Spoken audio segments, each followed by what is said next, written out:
नमस्ते दोस्तों। आज हम भगवान का सत्य परिचय जानेंगे। भगवान कौन है? तो भगवान के परिचय में हम 6 बातों का विश्लेषण करेंगे।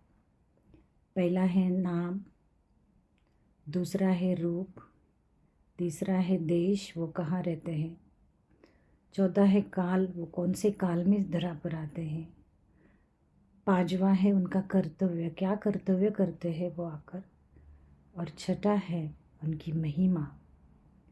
तो इन बातों के आधार पर हम उनका परिचय जानेंगे। भगवान जो है वो, उनका नाम है शिव।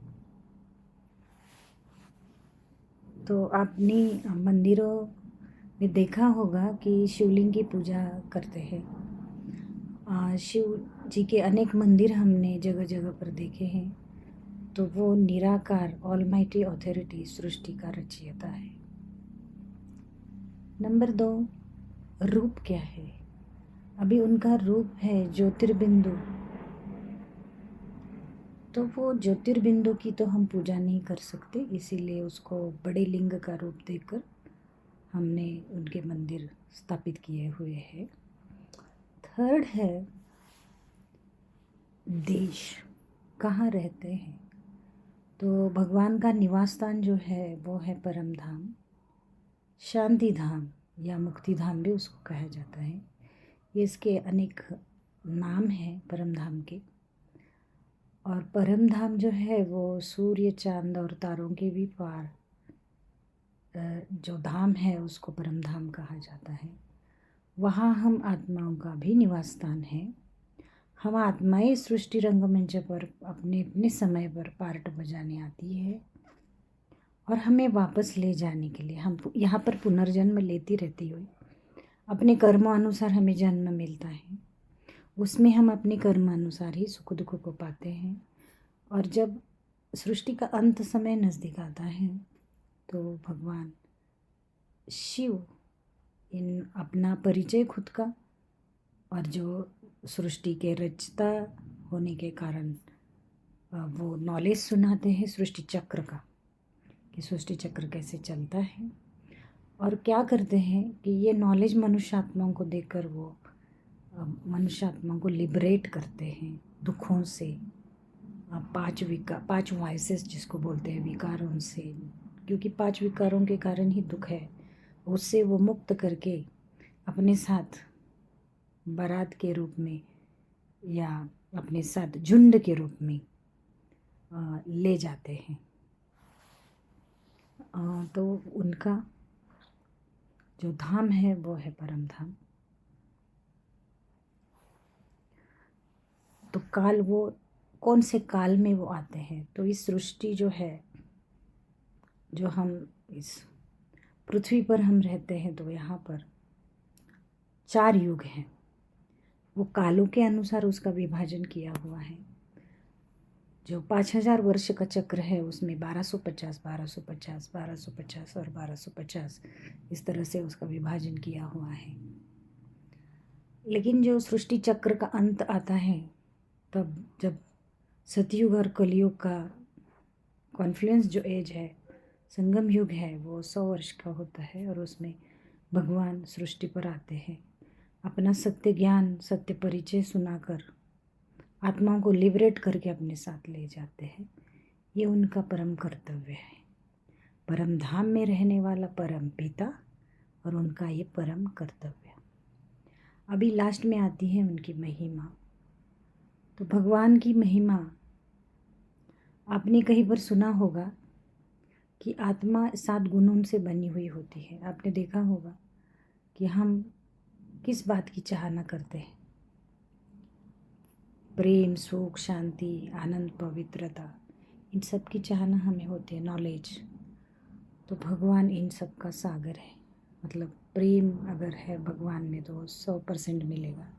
किसी भी मनुष्य आत्माओं में आपको 100% प्यार नहीं मिल सकता। कहाँ न कहाँ उनका खुद का कुछ न कुछ वो को उसमें। याद तो करने चाहते हैं, करते भी है, लेकिन हमारा मन का कनेक्शन जुटता नहीं है, टूट जाता है। क्यों नहीं जुटता है? उसकी एक छोटी सी बात है, जिस गलती के कारण हम बच्चे चाहते हैं बाप से संबंध जोड़ने के लिए, और बाप से हम आत्मा संबंध बच्चे जोड़ नहीं सके।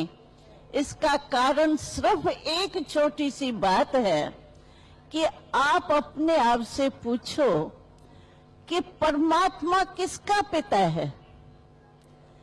क्या आपके शरीर का पिता है या आत्मा का पिता है? आत्मा का पिता है, और आप अगर शरीर भान में रह करके उसको याद करेंगे तो बोलो याद कैसे टिक सकती है? जैसे अभी देखो ये सारे फोटो निकालने वाले ये सब, अभी इसमें ये तार तो आप देख रहे हो, अभी इस तार का कनेक्शन अगर ठीक नहीं हो तो क्या आप हमारा आवाज सुन सकते या हम बोल सकते? तार के ऊपर रबर है, अगर आपने रबर नहीं उतारा और अंदर तार से कनेक्शन नहीं जोड़ा तो आवाज कैसे पहुंच सकता है? तो हमारी एक ही गलती है, जो हम आत्म अभिमानी होके परमात्मा को याद नहीं करते, बॉडी कॉन्शियस में रह करके कहते हैं हे परम पिता परमात्मा। तो पिता वो बॉडी का है ही नहीं, तो आपका कनेक्शन जुटेगा कैसे? इसीलिए ये देह का बांध, जैसे तार का रबर उतारने के लिए, कनेक्शन जोड़ने के लिए रबर उतारना जरूरी है, वैसे ही हम आत्माओं को परमात्मा से संबंध जोड़ना है और अपने जन्म सिद्ध अधिकार को प्राप्त करना है। तो पहले हमको मैं आत्मा हूं ये जरूर समझना पड़ेगा। मैं कौन, ये पहेली हल करनी पड़ेगी। और पहेलियां तो बहुत हल की, और उसके मिलेगा, चलो करोड़ मिले, 2 करोड़ मिले, 10 करोड़ मिले, लेकिन आपको पता है कि इस पहेली को मैं कौन हूं, इस पहेली को हल करने से आपको पता है क्या मिलेगा? परमात्मा देने वाला है प्राइज, तो वो कोई छोटी मोटी करोड़ों की प्राइज नहीं देगा, लेकिन वो क्या प्राइज देता है? अनेक जन्मों के लिए गारंटी देते हैं कि अनेक जन्म आप सुखी रहेंगे, आपका परिवार सुखी रहेगा, दुख और अशांति का नाम निशान नहीं होगा। तो ऐसी प्राप्ति के लिए सिर्फ ये पहेली हल करो, अपने से पूछो मैं कौन? क्या मैं बॉडी हूं? कभी भी हम गलती से नहीं कहते हैं मैं सिर में दर्द हूं, मेरे सिर में दर्द है, मेरी टांगों में दर्द है, नक मैं कहते हैं, तो मेरा शरीर हो गया, तो मैं तो अलग चीज है ना। वो मैं कौन? अगर मैं सारे टाइम में मैं देखा है, हर एक को मैं शब्द तो बहुत बार यूज करना पड़ता है, लेकिन कभी अपने से पूछो तो सही कि ये मैं हूं कौन और मेरा क्या है? ये छोटी सी गलती होने के कारण, आत्म अभिमानी बन के न बैठने के कारण परमात्मा से कनेक्शन मन का जुड़ता नहीं है। और कई भाई बहनें तो कहते हैं जिस समय परमात्मा की याद में बैठते हैं ना, उस समय और ही बहुत और संकल्प चलती है, क्योंकि बॉडी कॉन्शियस में है तो बॉडी के संकल्प तो चलेंगे ही दुनिया के, इस वर्ल्ड के। देह नहीं हो बिंदु सचेतन, तुम अविनाशी। में बच्चे सिंध, हैदराबाद और कराची प्रत्यक्ष है, आत्मा इन आँखों से देखने में नहीं आती, इनकॉग्निटो है। तो शरीर का आत्मा के साथ क्या संबंध है वो भी बाबा बताते है ज़रूर, परंतु इस शरीर से ढकी हुई है। इतना लंबा चौड़ा शरीर उसको बिल्कुल ढक लेता। इसीलिए कहा जाता है आत्मा गुप्त है। आत्मा खुद कहती है मैं निराकार हूँ, यहाँ साकार में आकर गुप्त बनी हूँ। आत्माओं की निराकारी दुनिया है। अभी तो गुप्त की बात नहीं, परमपिता परमात्मा भी वहाँ रहते हैं। उनको कहा जाता है सुप्रीम, ऊंच ते ऊंच आत्मा, परे ते परे रहने वाला परम आत्मा। बाप कहते हैं जैसे तुम गुप्त हो, मुझे भी गुप्त आना पड़े। मैं गर्भ जेल में नहीं आता हूँ। मेरा नाम एक ही शिव चला आता है।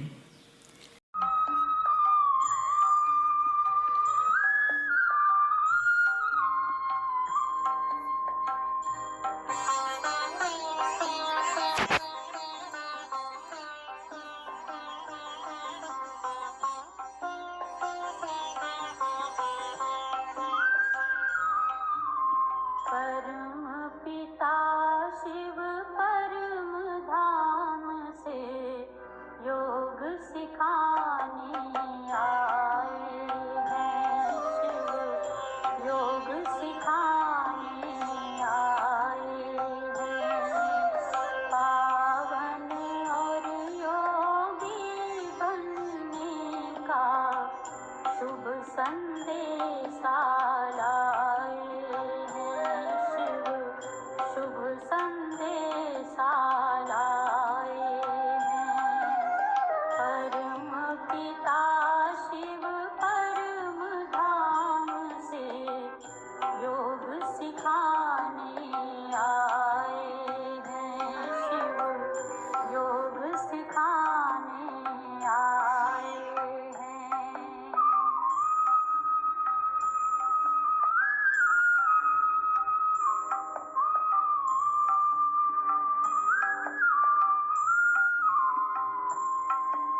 चक्र पहचानो, कर्मों की तुम गति को जानो, 84 के चक्र पहचानो।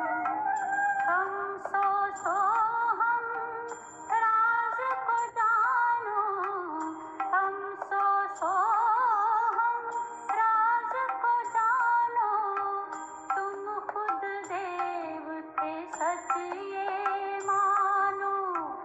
शिव बनाते कर्म के ब्राह्मण, देव बनाने आए हैं। शिव देव बनाने आए हैं। परम पिता शिव परम धाम से योग सिखाने आए हैं। शिव योग सिखाने आए हैं। पावन और योगी बनने का शुभ संदेशा लाए हैं। शिव शुभ संदेशा लाए हैं। परम पिता शिव परम धाम से योग सिखाने